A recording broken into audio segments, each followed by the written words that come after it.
Hi guys, welcome back to the channel, and in today's video we are covering an interview with legendary dog man Floyd Boudreau. So get your popcorn popped, grab a beer, roll up a swisher, and enjoy the interview. How many of us can say that his daddy had bulldogs for more than 40 years? How many of us can say without exaggeration that he played an important role in developing a line of dogs that have stood the test of time and become the backbone of some of the best performing bloodlines around these days? One of the very few that can answer these questions with a positive yes is Floyd Boudreau from Louisiana. We sat down and talked to Mr. Boudreau about his most famous dogs, like the blind Billy dog, Bose, Eli, Ox, and many more.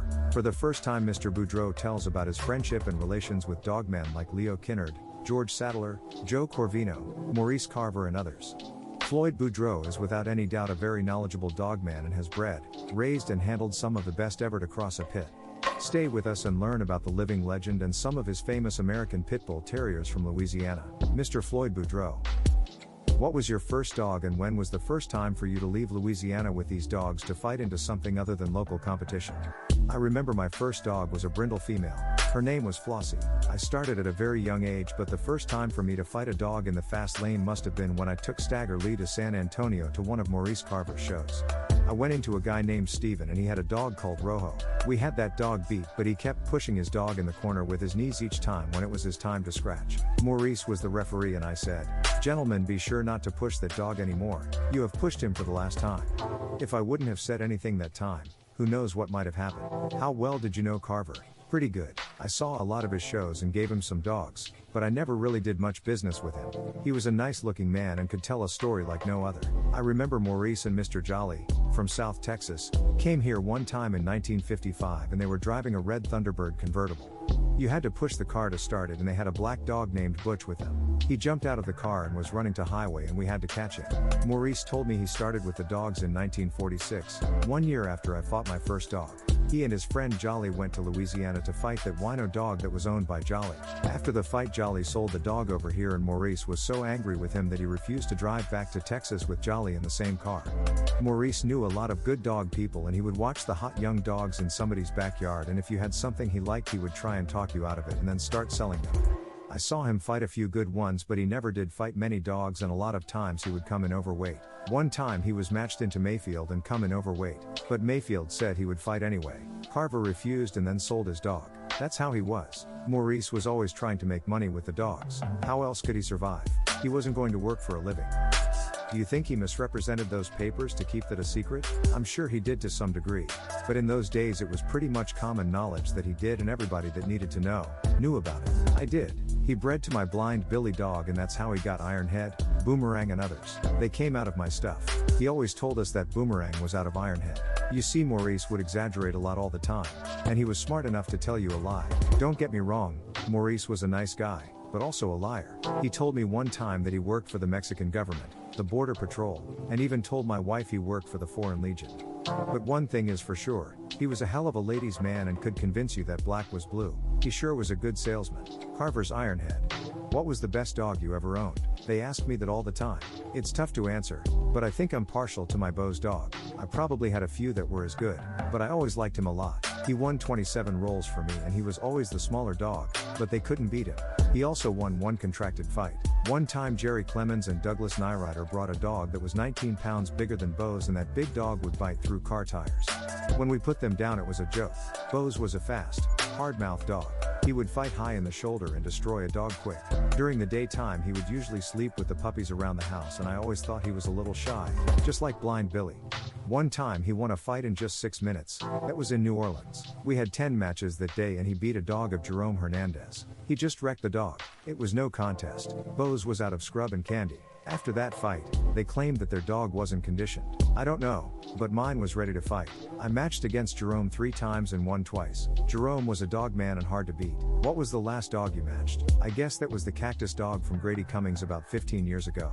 This dog quit in 28 minutes. He had quit before, but I didn't know that at the time and nobody told me about this until we were about to wash the dogs for the fight.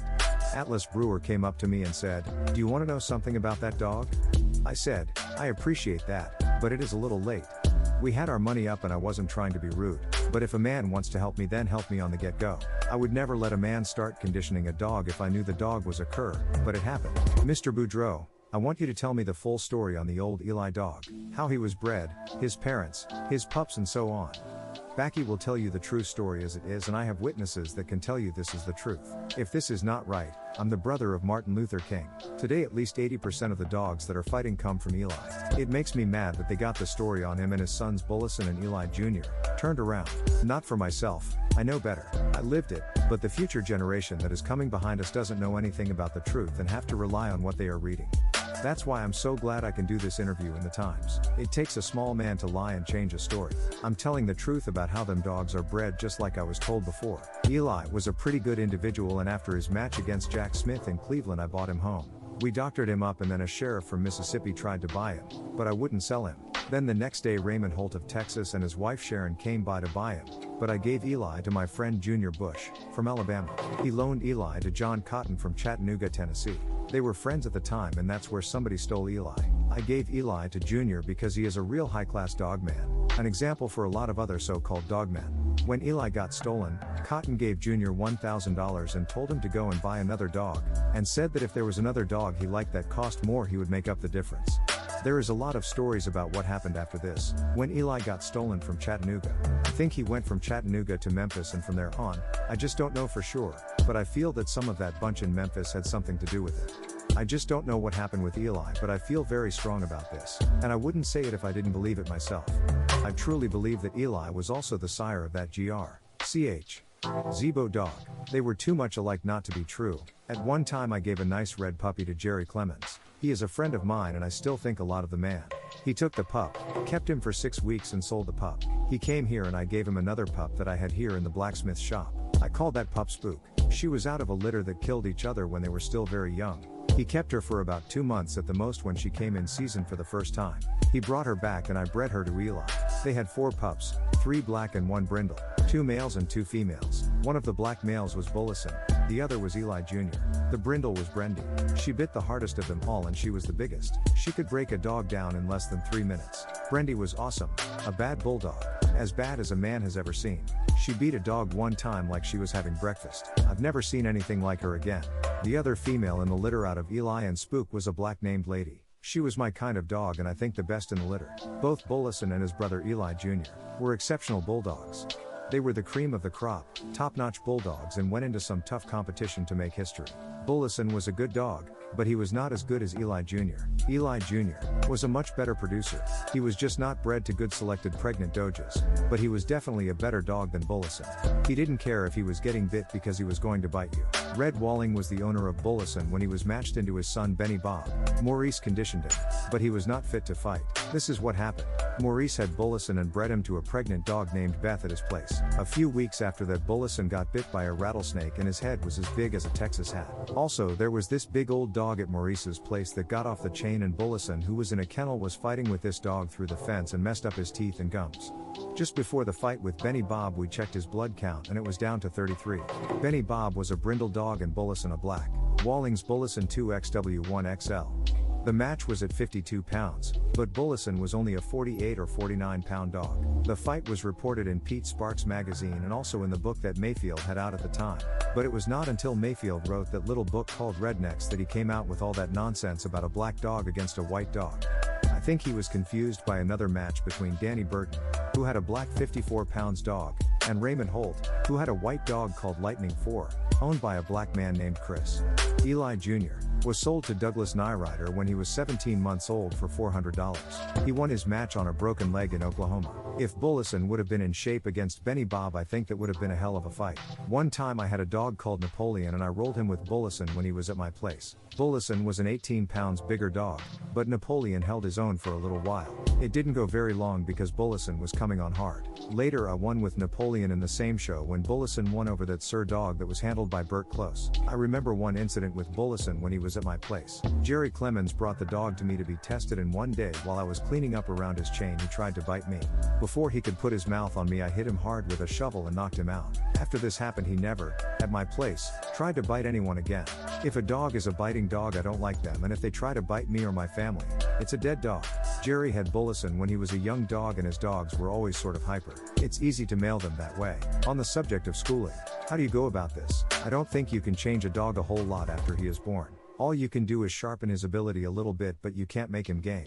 Now people say that it is a risk to breed a young untested pregnant dog. Well, I bred Spook her first time in heat. She was never tried before, but she produced some exceptional dogs. I think it is like this. They have the genetic ability to produce good, or they don't, no matter how they are themselves. There is just one ace in every 100 or so, and the rest are just mediocre dogs. That's something you always have to keep in mind. What happens now is that all these fast lane dogs, with hard mouths, are doing away with all these old game dogs, going right through them. But I still prefer gameness more than anything else. Anybody can breed dogs that will bite and are rough, but it is more difficult to breed a dog that will stay.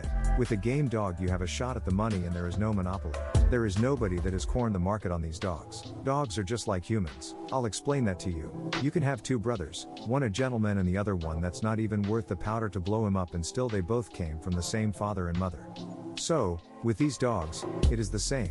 You are going to have dogs with each his own character, and what we try to do is to get the good genes together. We would all like our sons to be president, but the chances are few. If a dog doesn't perform at an early age, there is nothing you can do about that. My dogs are basically late starters, and as a rule of thumb, your late starters make you a better dog. I want a young dog to show a pretty strong interest in what we are doing before I start them out. This is how I schooled my dogs. They must be ready to understand what is going on and have a desire to do it. When they are willing, I start to school them a few times, and when I think he is ready, I put everything on him. I'm serious. I put a big dog on a little one, and most people will tell you I put 2 or 3 dogs on one if I want to test him. I have to see a dog to satisfy me, not please somebody else. I have used dogs that I rolled for only 8 or 9 minutes, but if they give me a reason to take a longer look, I certainly will. No one knows if a dog will make one more scratch enough. You pick him up to your satisfaction, and he goes like a bullet and stands the line the next shot. Who is smart enough to say, he is gambling? That's why they call it gambling. One bit of advice to young men that start out in these dogs would have to be learned to have patience. Let your puppies grow up before you make a decision about them. You can't expect a child to do a man's job. You have to give them a shot. If I was to use a dog for serious money, I would wait until he is 2 or 2.5 years old at least. I would certainly not use him sooner than that. The oldest dog I used was 9 years old, but you can use them up to 6 years old easy. They can't win them all, but they can take so much more when they are 3 years old. To me, that's being at peak. I will give an example. My daddy had a dog called Nan. He matched him into Gaboon train, and he was using a dog named Country Boy, which was also named Peter. Country Boy was just a young dog. In 33 minutes we beat him, and he jumped the pit. I will never forget this because my dog had a broken tail. He let him get some age on him and then started to school him. When this dog matured, hell, you couldn't stop him anymore. So Gaboon got his dog back again, and by this time Country Boy had won several fights. One of his wins was over a good winning son of Debo called Topper. He beat him in a real short time. Topper was owned by Bob O'Neill at that time. Eventually, Country Boy was matched into a dog called Bobtail, and that fight went something like 2 hours. Bobtail broke his jaw, and Country Boy probably would have won, but Gaboon offered a draw because he knew that the man who owned Bobtail didn't have a lot of money and a wife and some kids. He knew that if he would take the money, it would come from the farm. His reason to fight these dogs was to demonstrate that he had a better dog, and he had done that already, so he offered to call it a draw. The moral of this story is that we really gave Country Boy a second chance after he had quit against Nan. Most other men would have shot him, but age really helped this dog, and that's the hardest thing to explain to a young man who is coming into the game. I'm not making excuses for a dog that quits. I'm not like Mr. Mayfield, who is a fine man and a good dog man, but he will sell you a pup for $2,000 or $3,000 and tell you to wait 4 or 5 years. A lot of dogs are retired at that age, good or bad. Maybe Mayfield hopes you will wait until the dog dies of other causes in the meantime, or that the guy who owns him gets rid of him before that and won't ask for his money back. No, I don't make excuses, but in turn, I had some of the best that were late starters. When Leo Kinnard started to keep dogs in Mississippi, was he the first one to introduce bulldogs over there? Not really. George Sattler was fighting them before Leo in Mississippi. Both Leo and George put on some big shows, but Leo's were always a little bit better. He had a real nice place, a nice building, and he kept more bulldogs than anybody else in those days. He had about 250 dogs. Leo had a friend named Frank James, and this Frank was an interesting person. He was namely brother of the notorious Jesse James. Both Frank and Jesse were well-known outlaws. Jesse was killed. Frank got amnesty and later moved to Meridian, Miz, and worked in a restaurant. Leo told me that Frank Fitzwater was the son of that Jesse James. Fitzwater was a good dog man. He was a sharp man. Anyway, Leo was a special man and very good, honest dog man. His wife Sarah was sick. She had cancer, and Leo took her to the best doctors in the country.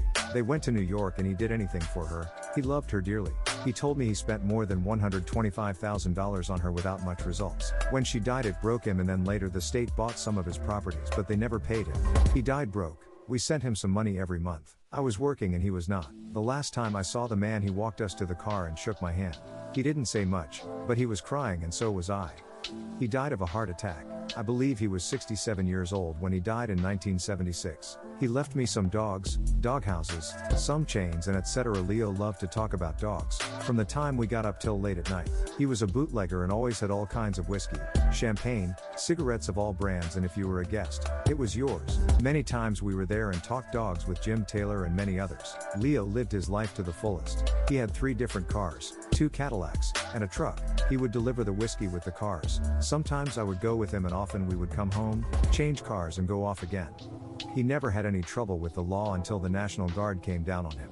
Leo was not a breeder as such. He bred some, but from all the good dogs he had, I can't remember one that produced something equally as good as themselves. I remember he had some pure Colby dogs that were game until the 3rd generation.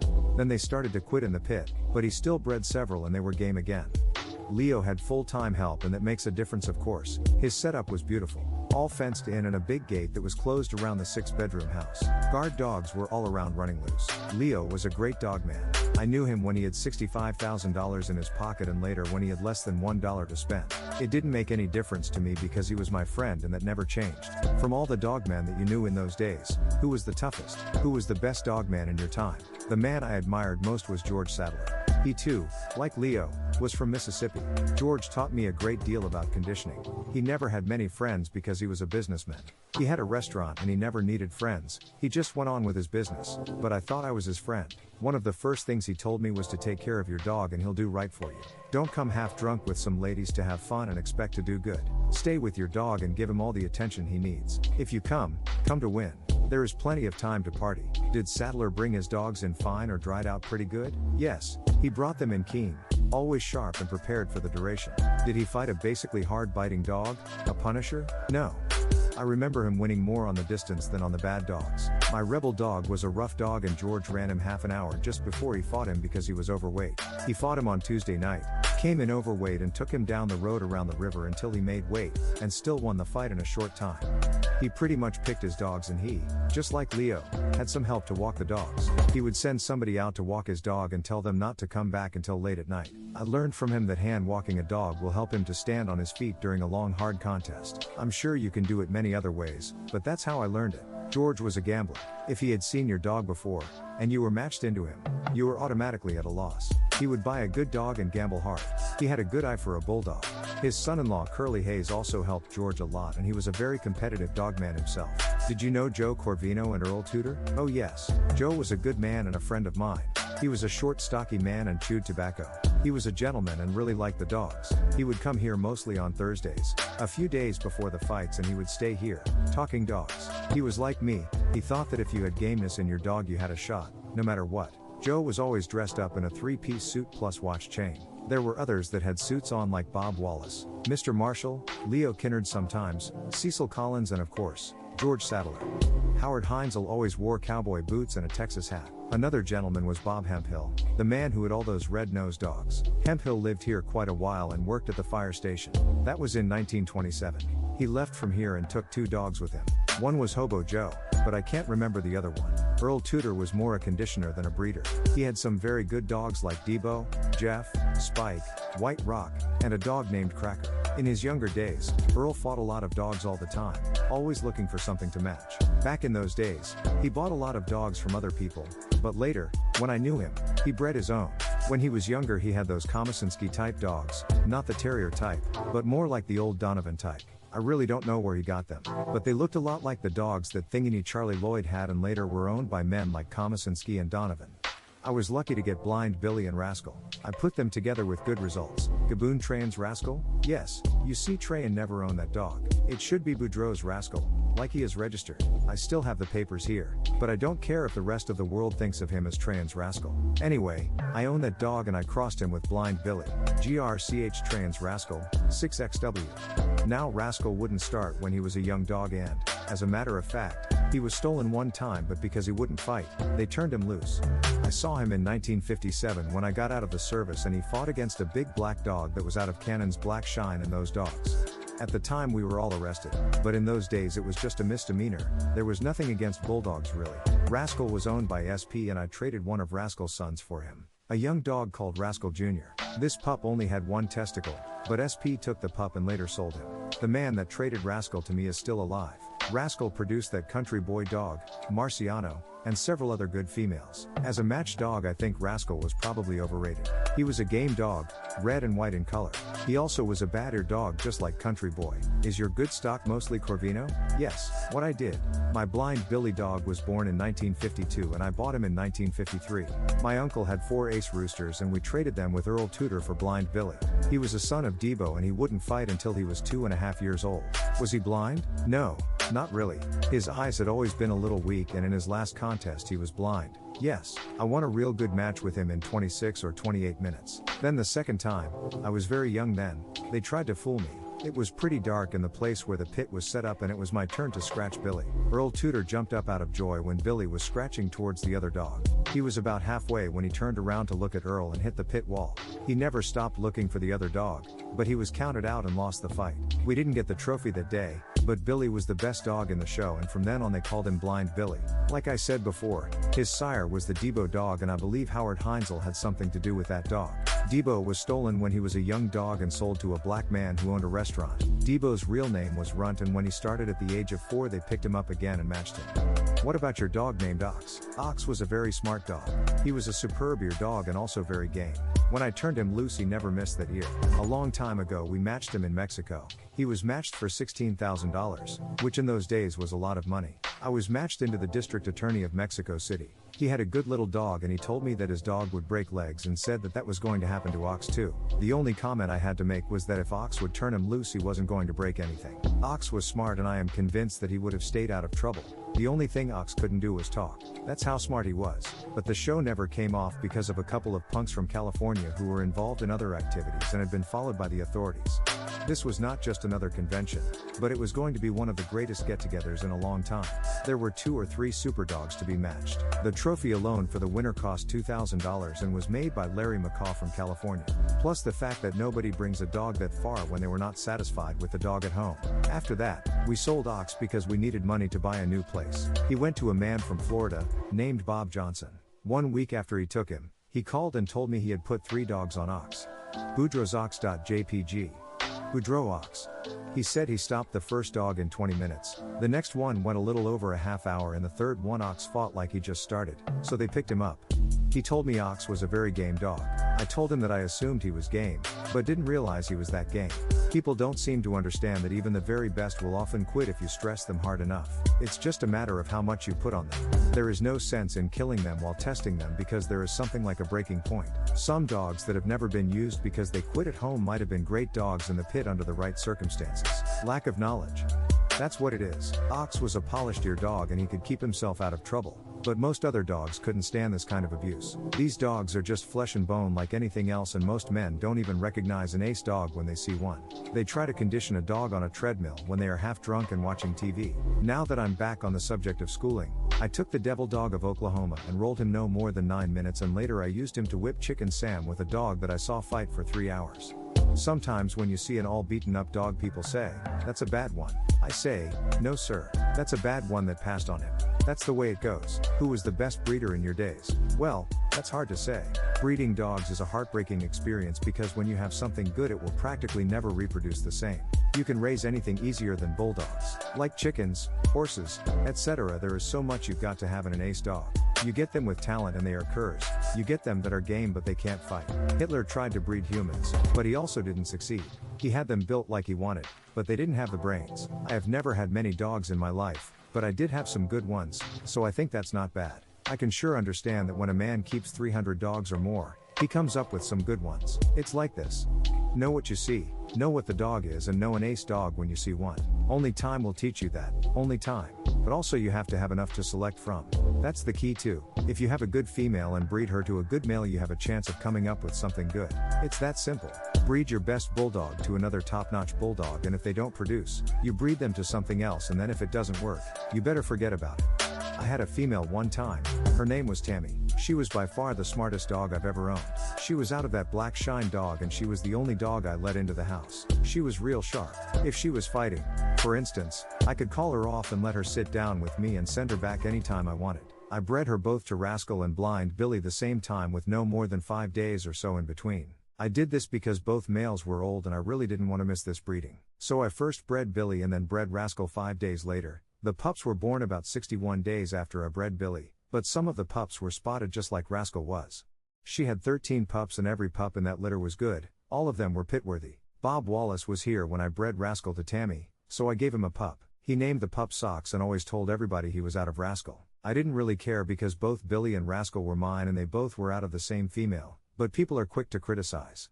The minute they saw a spotted pup they would say he was out of Rascal instead of Blind Billy. I never made a secret out of it and told everybody about it. Most people just wanted to say something, but I knew better. There are so many people making money with these dogs and all they do is deal in pedigrees. I never cared too much about that. I bred my dogs for myself and all they had to do was satisfy me and nobody else. Money is no object when you are trying to breed and raise good bulldogs. I would be rich if I had all the money other people have made by peddling these dogs, but it is against my morals to breed something just for the money if I don't believe in it. Most people that do, don't even know what they are talking about. What would you say to a young man just starting out in these dogs? Stop, don't do it. I would try my best to discourage him. This is a bad disease. When it gets in your blood it stays. The reason why I admire them so much is for what they are capable of doing. They are all American dogs. I'll probably always have a few and even when I go down to 6 or 7 I will still breed a few now and then. But if a man was going to keep bulldogs, what would you tell him? I don't know. I would say be honest and give your best shot and give your puppies a chance to prove themselves. If a pup is 12 or 14 months old he will grab anything, just like a young person. When they are close to 2 years old they will show more strength and be a better dog. These dogs cost a lot of money. They take a lot, but it makes a man proud to own a good one. I had 1 or 2 good ones, but didn't always have the money to go into top competition. But once or twice we had somebody split the money and we gave it a shot. It was worth it. So many people talk about doing great things in their lives but they never do it. They wouldn't know how. When the going gets tough and the stakes are high, it takes more than just money. It takes a man with guts, a strong personality and lots of ambition plus a good bulldog to compete in the fast lane. This concludes the interview with Mr. Floyd. Make sure you guys subscribe, like, comment, and share.